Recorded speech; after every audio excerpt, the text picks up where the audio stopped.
Dear students, Standard 9th, Beehive, first poem, The Road Not Taken, written by Robert Frost. This is the poem about making choices and choices that shape us. This poem is about decisions and consequences. The poem is based on the theme of making a difficult choice, which has a kind of universal appeal. ये एक ऐसी poem है कि जो Robert frost ने choices को base बना करके लिखी है। यानी कि व्यक्ति के जीवन में एक ऐसा मोड़ आता है कि जब उसको चॉइस करना होता है, सिलेक्शन करना होता है, और वो सिलेक्शन अगर वो सही कर लेता है तो उसका जो जीवन है वो सक्सेसफुल हो जाता है। उसके जो जीवन में वो जो कुछ भी बनता है अपने जीवन में, वो उन चॉइसेस के आधार पर ही बन जाता है। अगर वो निष्फल हो गया तो भी उसकी चॉइस थी, और वो अगर सफल हो जाता है तो भी वो उसकी ही चॉइस थी। तो उस बात को ध्यान में रखते हुए इस पोएम को हमें पढ़ना है, हमें देखना है कि पोएट क्या कहना चाहते हैं। तो हम यहाँ स्टार्ट करते हैं। Let us start the first stanza. Two roads diverged in a yellow wood and sorry I could not travel both. Author एक मोड़ पर खड़े। यहाँ पर एक जंगल है, येलो वुड उसे इसलिए कहा गया है क्योंकि ये सिंबलाइज करता है ऑटम सीजन को।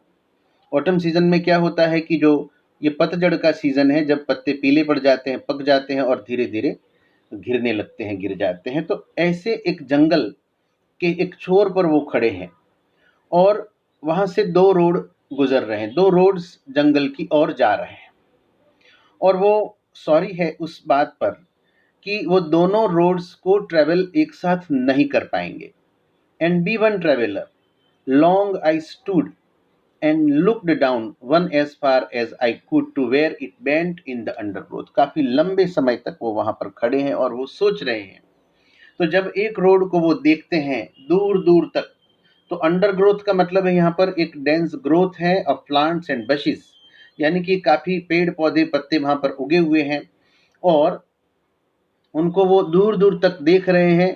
लेकिन आगे जाकर के जो रोड है वो बेंट हो जाता है, वो मुड़ जाता है, तो वहां तक ही उसको देख पाते हैं। उसको पूरा स्पष्ट रूप से यानी क्लियरली वो नहीं देख पाते। जितना दूर वो देख सकते थे उतना उन्होंने देख लिया, लेकिन पूरा रोड उनको स्पष्ट रूप से नहीं दिखाई दिया है।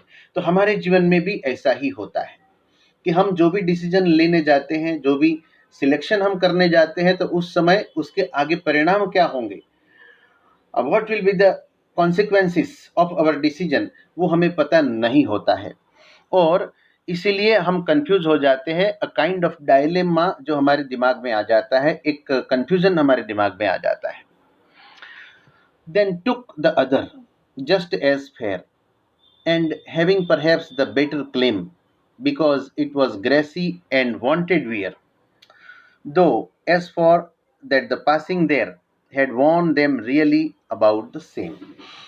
मतलब वो जो है, वो दूसरा वाला जो रोड है उसको जब वो देखते हैं तो उनको लगता है कि शायद ये उनके लिए बेटर क्लेम है। बेटर क्लेम मतलब उसका उसके प्रति वो मोर अट्रैक्ट हो जाते हैं ज़्यादा। क्यों ऐसा होता है?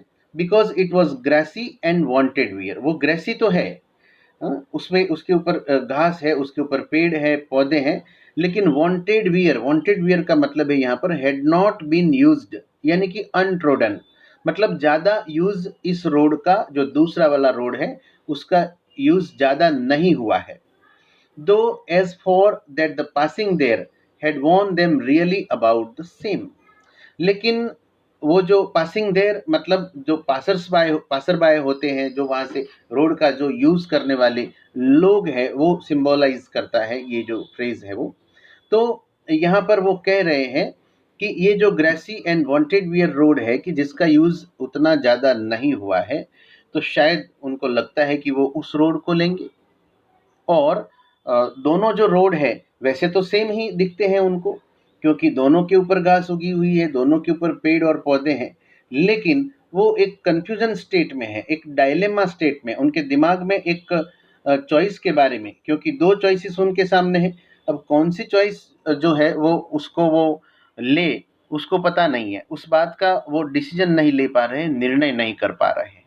And both that morning equally lay in leaves no step had trodden black. वो कह रहे हैं कि दोनों जो रोड है उस मॉर्निंग जब वो वहां पर खड़े हैं वो उनको इक्वली दिख रहे हैं, यानी कि समान रूप से दिख रहे हैं। In leaves no step had trodden black, जो कि वो पासर्स बाय हैं, जिनके ऊपर से पासर्स बाय जो गुजरे थे, वहां से जो निकले थे, बराबर। Oh I kept the first for another day, और वो कह रहे हैं कि yet knowing how way leads on to way I doubted if I should ever come back. मतलब यहाँ पर एक और भी ज़्यादा बड़ा कंफ्यूजन उनके दिमाग में आ पहुंचा है, और वो कंफ्यूजन ऐसा है कि वो जो रोड उन्होंने देखा है दूसरा वाला, वो भी उनको वैसा ही दिख रहा है, लेकिन उसके ऊपर काफ़ी कम लोग गुजरे हैं, उसके ऊपर से उसका यूज़ काफ़ी कम हुआ है, तो शायद वो उसका सिलेक्शन करे, और जो दूसरा वाला यानी कि फर्स्ट वाला जो रोड है उसको दूसरे दिन के लिए या दूसरी बार के लिए वो छोड़ दें। तो यहाँ पर जो लाइन है, yet knowing how way Leeds one two on to वे, यानी कि जो वन वे जो होता है वो लीड करता है टू अनदर, यानी कि एक रोड को आप जब चॉइस करते हैं तो वो आगे जाकर के कई और रोड्स में बढ़ जाता है, वो कई और अप्रोच रोड्स में वो बढ़ जाता है। तो उसका मतलब ये है कि आगे जाकर के भी बहुत सारे निर्णय, अलग अलग निर्णय जो अपने जीवन में हमें लेने होते हैं। आई doubted if I should ever come back, और उनके मन में वो डाउट है। क्या डाउट है?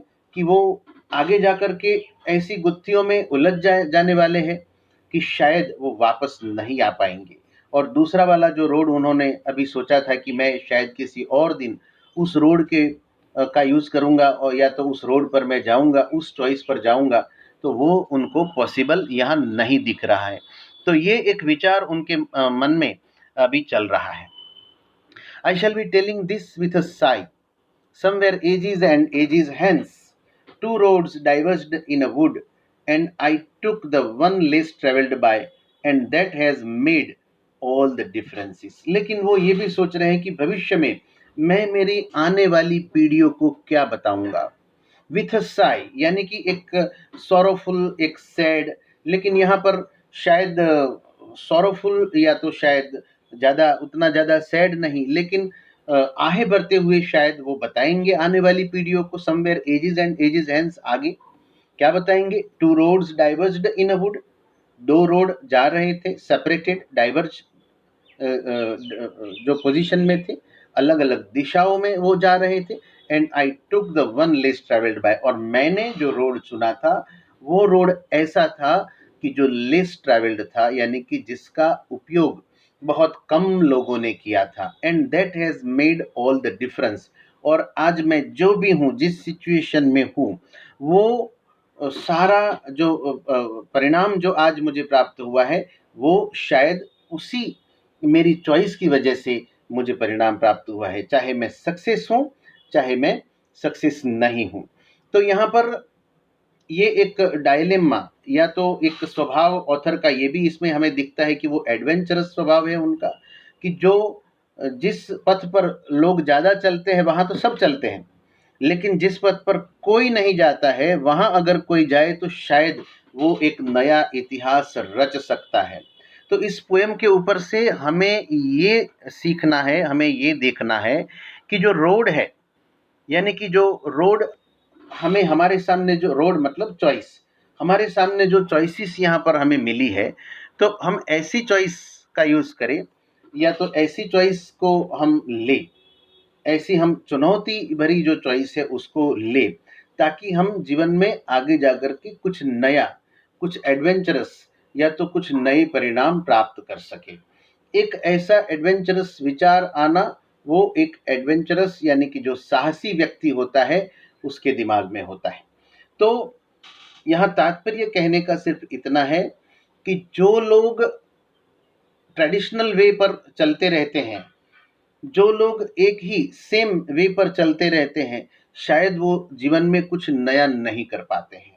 लेकिन जो लोग क्रांतिकारी विचारधारा रखते हैं, जो लोग कुछ नया करने का सोचते हैं, वो लोग ऐसे रोड पर चलेंगे या तो ऐसी चॉइस को सिलेक्ट करेंगे कि जिसके ऊपर कुछ नया उनको जानने को मिले, कुछ नया उनको देखने को मिले, कुछ नई खोज वो कर सके कि जिससे जिससे वो समाज का कल्याण कर सके, लोगों का कल्याण कर सके, अपना खुद का वो कल्याण कर सके। एक बड़े सरल एग्जाम्पल से मैं आप लोगों को समझाना चाहता हूँ कि 10th के बाद जब हम हायर सेकेंडरी में जाते 11th-12th में, तो हमारे सामने कई रास्ते होते हैं कि हमें कॉमर्स में जाना है, साइंस में जाना है, कि हमें किसी और डिप्लोमा कोर्स में जाना है, ITI में जाना है, कि हम क्या करना चाहते हैं।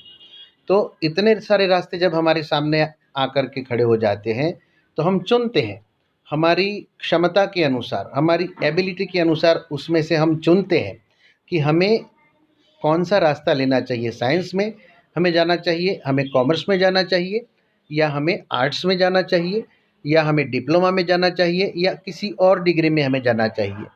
अगर हमने सही रास्ता चुन लिया तो हम हमारे जीवन में सफलता प्राप्त कर सकते हैं। लेकिन अगर हम वो राह चुनने में अगर सफल न हुए या गलत राह चुन लिया, तो हमारे जीवन में हमें कष्ट भी आ सकते हैं, असफलता भी मिल सकती है।